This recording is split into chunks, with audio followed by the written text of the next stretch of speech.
सिंह साहब यही चिल्ला रहे थे कि देखिए इकोनॉमी में तरक्की हो रही है इस देश में। मालूम नहीं था कि इस देश के लोगों की जेब काटी जा रही। और अंत में पता चला कि हमको जो नुकसान हुआ है वो कितना हुआ है। देश के लोगों के खून पसीने की कमाई का 70,000 करोड़ रुपया डूब गया है इस शेयर बाजार। जो वापस आएगा किसी को कुछ पता नहीं। और मैं पूछता हूं कि ऐसे समय में मनमोहन सिंह को लाके चौराहे पे कम से कम 2-4 बातें पूछ तो लेनी चाहिए कि एक जमाने में आप चिल्लाया करते थे पार्लियामेंट के अंदर कि देखिए ये मेरे लिबरलाइजेशन का कमाल है कि शेयर बाजार चल रहा है। फिर क्या हुआ इसमें, क्यों डूब गया 70,000 करोड़ रुपया, कौन जिम्मेदार है इसका? किसी की अकाउंटेबिलिटी बनती है कि नहीं इस देश में? किसी की अकाउंटेबिलिटी नहीं बनी। और उसी कमेटी ने जो रिकमेंडेशंस किए थे मनमोहन सिंह को कि ये सारा तमाशा सिटी बैंक के इशारे पर हुआ, हर्षद मेहता तो उसमें सिर्फ एक कठपुतली की तरह से काम करता रहा। ये मैं नहीं कहता, पार्लियामेंट्री कमेटी की फाइंडिंग्स है। और कमेटी ने ये रिकमेंडेशंस किए कि सिटी बैंक ऑफ इंडिया को हिंदुस्तान से बिस्तर बांध के भगा देने की जरूरत है। तो मनमोहन सिंह ने स्टेटमेंट किया कि नहीं, हम सिटी बैंक ऑफ इंडिया को अगर भगा देंगे तो गलत सिग्नल्स जाएंगे दुनिया में। माने चोर को चोर नहीं कह सकते हम, डकैत को डकैत नहीं कह सकते हम, क्योंकि हमारे सिग्नल्स गलत चले जाएंगे। कौन सा देश है ये, और कौन सा फाइनेंस मिनिस्टर इस देश को रूल करता है? दुनिया के किसी भी दूसरे देश में अगर अमेरिका में ही ये स्कैम हुआ होता, हिंदुस्तान की जगह अमेरिका को रखकर देखिए, और अमेरिका में ये स्कैम हुआ होता और काश स्टेट बैंक ऑफ इंडिया हमारा उतना इन्वॉल्व होता, तो अमेरिकन सरकार ने 1 मिनट की देर नहीं की होती स्टेट बैंक ऑफ इंडिया को वहां से रवाना करने।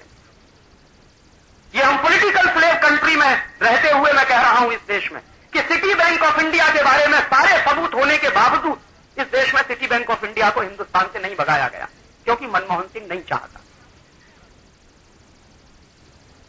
और कभी कभी मैं ये आरोप करता हूं कि मनमोहन सिंह कोई मनमोहन सिंह नहीं है, वो अमेरिका का 101% एजेंट है इस देश में,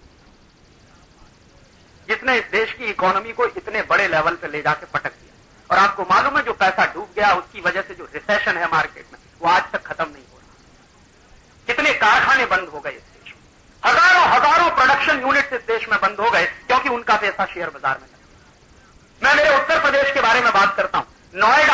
नोएडा के आसपास करीब 80,000 छोटे छोटे प्रोडक्शन यूनिट थे जो डूब गए क्योंकि उनका पैसा शेयर बाजार में फंस गया, वो चल नहीं सकता। और कितने ऐसे लोग हैं जिनको मैं पर्सनली जानता हूं कि जो करोड़पति बनने चले थे रोडपति हो गए, सड़क पे खड़े, डूब गया पैसा शेयर बाजार।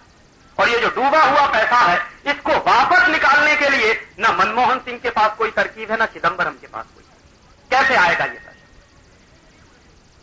ये ग्लोबलाइजेशन नहीं हुआ, ये लिबरलाइजेशन नहीं हुआ, आपकी लूट हुई।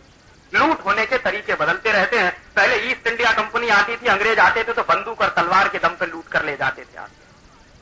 और अब तरीका बदल दिया है, ग्लोबलाइजेशन और लिबरलाइजेशन के नाम पर आते हैं और आपके देश से 70,000 करोड़ लूट कर ले जाते हैं और आप खामोशी के साथ बैठे बैठे देख रहे हैं।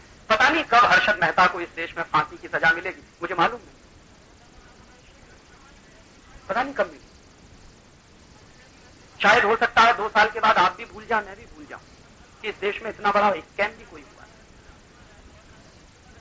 और आप देख लीजिए जब से ग्लोबलाइजेशन और लिबरलाइजेशन है तो ये स्कैम का ही हिस्सा, जिसको आप ग्लोबलाइजेशन कहते हैं, वो स्कैम का ही एक दूसरा हिस्सा। जितने तेजी से ग्लोबलाइजेशन चला उतने तेजी से इस देश में घोटाले चले। 91 से 97 के बीच में जितने घोटाले हुए हैं उसमें पार्लियामेंट की फाइंडिंग्स है, मेरी फाइंडिंग्स नहीं, कि हिंदुस्तान के लोगों के खून पसीने की कमाई का 70,000 करोड़ डूब गया। ये वो कहना। तो 20,000 करोड़ आया और 70,000 करोड़ हमारा डूब गया। ये है ग्लोबलाइजेशन का असली पिक्चर। कोई पूंजी वहां से आ नहीं रही है, आपका लूट करके आपके देश